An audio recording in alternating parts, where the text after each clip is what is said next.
It made me more aware of my cash flow. It also made me more aware of the concept of saving.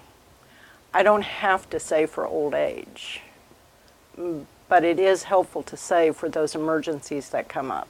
Last year, more than 350 people participated in our financial stability programs with the help of a growing list of partners. Programs like Cash teach basic budgeting skills and the importance of self-discipline in saving money. They actually made us do a budget. We had to pie chart it, and that was a real eye-opener. You know, it's one thing when you sit there and you look at your numbers. It's another thing when you look at it in a pie chart. So, you know, you got a picture in front of your face.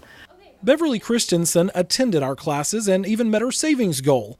But what happened next was nothing short of a miracle for this woman battling homelessness. The day that I took my receipts in to Morgan, she was telling me about the affordable housing office that you had just opened the week before. And she said, you should go down there and talk to him.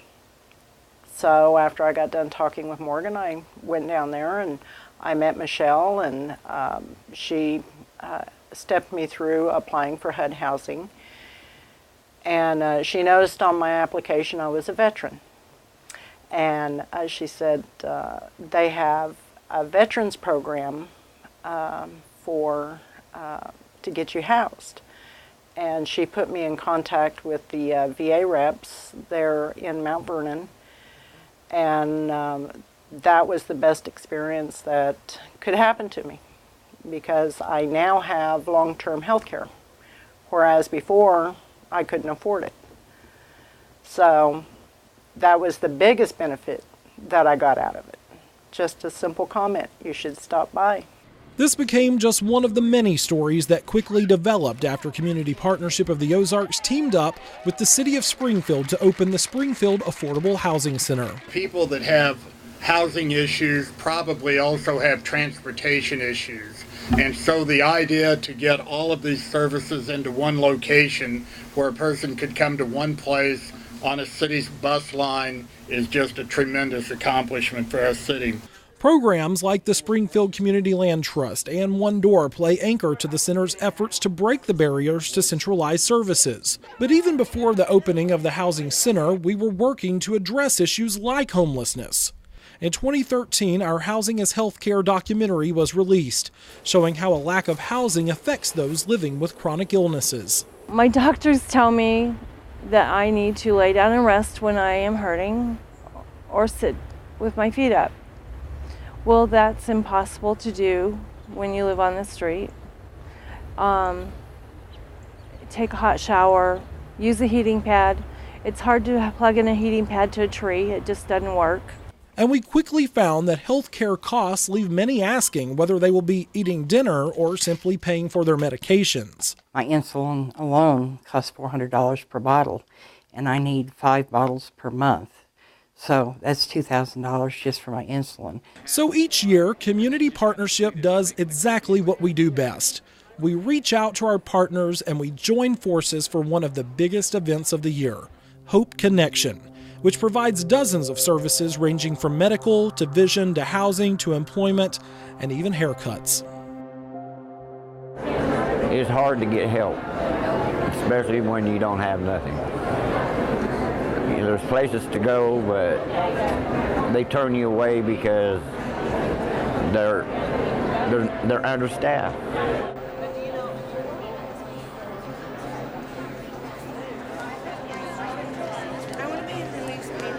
A lot of the homeless don't talk so much about their illnesses or their needs like that. They wait until it becomes highly acute before they will generally seek out medical help. The day-to-day survival needs occupy so much of their time that they can't concentrate on that need until it becomes highly acute.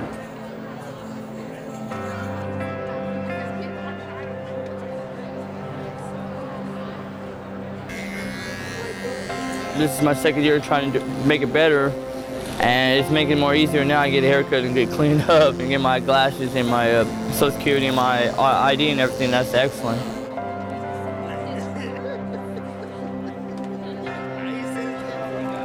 It's very humbling. I take those things for granted when I go to get my eyes examined and I get my new pair of glasses that I'm so excited to get. When I walk beside someone who can't even see the birds in the tree because they don't have the vision to do it, to see them fitted with a new pair of eyeglasses for the first time, it makes me proud to be a part of this today. My hopes is I finally can get to see my glasses. I can look up in the stars and see the stars, or I can look up in the sky and see the birds, and it'll make me happy again. Because I've been looking on the ground like, what am I supposed to do with my head down because I can't see well. But now I get to see and stuff. I'll have my head up high and looking around like, wow, look at all this beautiful stuff. And a lot of homeless people appreciate this, and we thank you a lot for it. And from my bottom of my heart, God bless you all, and I thank you a lot.